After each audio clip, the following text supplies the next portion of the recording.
చెప్పాలి. ఇవి తండ్రి పనులు. అర్థమైందండి? తండ్రి పనులు ఇవే తండ్రి పనులు, ఇంక వేరేవి కాదు అని గుర్తుపెట్టుకోవాలి. అర్థమైందా ప్రియులారా? అది ఇప్పుడు నా సమయం ఇంకా రాలేదన్నాడు కదండి. యోహాను సువార్తకి వెళ్దాం. 7వ అధ్యాయం 8వ వచనం. 7:8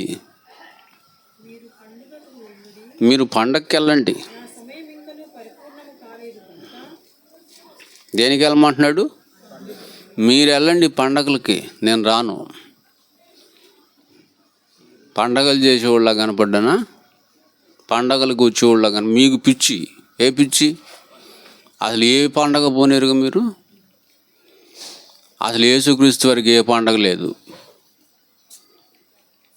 మరి ఆయన పిల్లలకు ఉండొచ్చా? ఆయనకి లేనప్పుడు ఆయన పిల్లలకు ఉండొచ్చా? ఆయనకు ఒకటే పండుగ, ఒక పాపిని మార్చటం.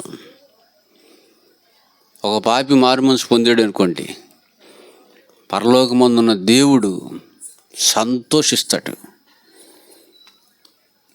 లెక్క పెట్టలేనన్ని దేవదూతలు సంతోషిస్తాయి. కోటాను కోట్ల దేవదూతలు సంతోషిస్తాయి. తండ్రి అయిన దేవుడు సంతోషిస్తాడు. ఒక పాపి మారు మనసు పొందితే పరలోకంలో పండగ. మనం చేసే పనులను బట్టి ఆయన చేసుకోవాలి పండగ. కానీ ఆయన పేరు చెప్పి మనం చేసుకుంటూ ఉంటాం పండగలు. మనం అప్పచ్చులు చేసుకుని బుగ్గలాడించుకొని తింటూ ఉంటాం. ఇది ఎక్కడ గోలో? అందుకే మీరు పండుగకు వెళ్ళండి. నా సమయం ఇంకను పరిపూర్ణము కాలేదు కనుక నేను ఈ పండుగకు ఇప్పుడే వెళ్ళను అని వారితో చెప్పాను. ఇప్పుడే వెళ్ళనంటే తర్వాత వెళ్తాడు, తర్వాత పండుగలో పాల్గొంటాడు అనుకుంటా. అది మొత్తం చదవండి. తర్వాత వెళ్ళి ఏం చేశాడు? దేవాలయంలో వాక్యం చెప్పాడు.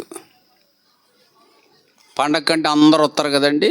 పండగలకు నిండిపోతాయి కదా చర్చిలు. విడిగా రారు కానీ జనం పండగలప్పుడు మాత్రం బయట టెంట్లు కూడా వేస్తారు. ఎందుకు? పండగ భక్తులు వస్తారు కదా, మళ్ళీ పండగకే కనపడతారు.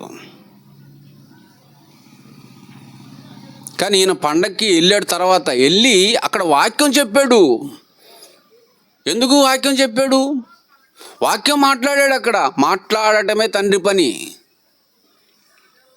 తండ్రి పని చేయడానికి వెళ్ళాడు అక్కడ. ఎంత బాగుంది, చాలా బాగుంది. ఇక్కడ మళ్ళీ సమయం గురించి మాట్లాడుతున్నాడు ఆయన. నా సమయం ఇంకా రాలేదన్నాడు. ఈ మత్తయి సువార్త 26కి రండి. మత్తయి సువార్త 26 45వ వచనం చదవండి. 45వ వచనం. అప్పుడు యేసుక్రీస్తు వారు శిష్యుల దగ్గరికి వచ్చి, ఇక నిద్రపోయి అలసట తీర్చుకోండి, ఇదిగో నా గడియ వచ్చేసింది.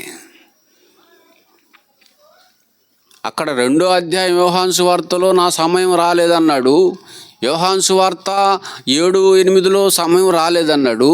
ఈ మత్తయి సువార్త 26:45కి వచ్చేసరికి నా గడియ వచ్చేసింది, నా సమయం వచ్చేసింది అంటున్నాడు. ఏంటండి ఆ సమయం? ఏంటి ఆ సమయం?